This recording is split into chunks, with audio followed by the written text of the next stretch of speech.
Список участников Гродненского областного отделения Союза писателей пополнился 2 новыми именами. В этом году такой статус получили поэтесса Ольга Ализар и прозаик Ирина Салата.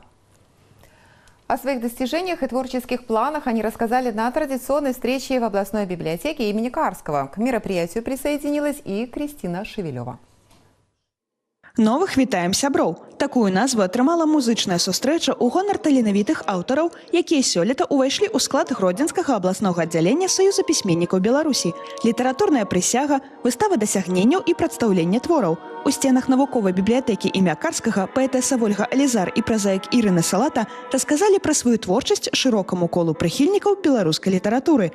Абедзве жанчыны уступілі ў саюз пісьменнікаў з уласнымі значнымі дасягненнямі. У кожнай налічваецца па некалькі выдадзеных кніг. Гэта традыцыйнае мерапрыемства, і мы яго ладзім дзеля таго, каб паказаць, хто прыйшоў у саюз пісьменнікаў, з якімі набыткамі, на якія тэмы яны пішуць, у якіх накірунках працуюць для дзяцей ці для дарослых, ці у паэзіі, ці у прозе, ці ў публіцыстыцы.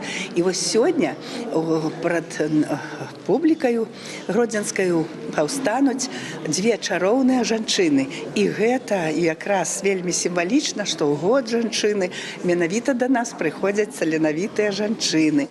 Ольга Ализар пачала складаць вершы яшчэ падчас навучання ў школе. Паэтэса ўспамінае, што за запісаныя на старонках шыткаў радкі неаднаразова атрымлівала заўвагі ад настаўнікаў дакладных навук. Але прагу да творчасці нішто не змагло стрымаць. На сённяшні дзень яна мае ўжо 3 выдадзеныя кнігі і плануе прадставіць у гэтым годзе яшчэ 2. Натхненне знаходзіць у любові да радзімы і сям'і. У 2022 годзе у мяне выйшла першая кніга, і яна была рускамоўная, таму што на беларускай мове на той час я не пісала. У 22 годзе я моцна захварэла, мне здавалася, што гэта ўсё, таму ўсё, што ў мяне было, я сабрала ў адну кучку і пад адну вокладку. Вось. Дзякуй Богу, ўсё склалася выдатна. Потым я пачала пісаць на беларускай мове, і ўжо ў мінулым годзе, у 25-м, у мяне выйшла ажно 2 кніжкі.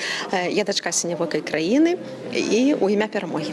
А Ірына Салата, наадварот, пачала пісаць толькі пасля дасягнення пенсійнага ўзросту. Спачатку спрабавала свае сілы ў вершах, але па парадзе Людмілы Кебіч звярнулася да прозы. Так і атрымаліся першыя творы. Зараз яна аўтарка некалькіх гісторый для дзяцей і дарослых. У мяне 2 такія кніжкі пра прыроду ёсць.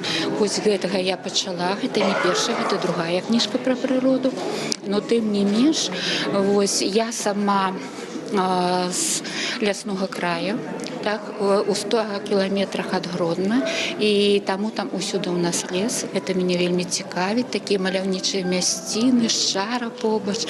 Вось, і калі я туды прыязджаю, то адчуваю такое неверагоднае задавальненне ад таго, што вось прырода, яна як бы мне дае штуршок для маіх новых твораў. І новыя творы не прымусяць сябе доўга чакаць. Абедзве пісьменніцы плённа працуюць і ўжо рыхтуюць да выдання новыя творы. Кристина Шевелева, Андрей Белятка, тэлерадыёкампанія Гродна.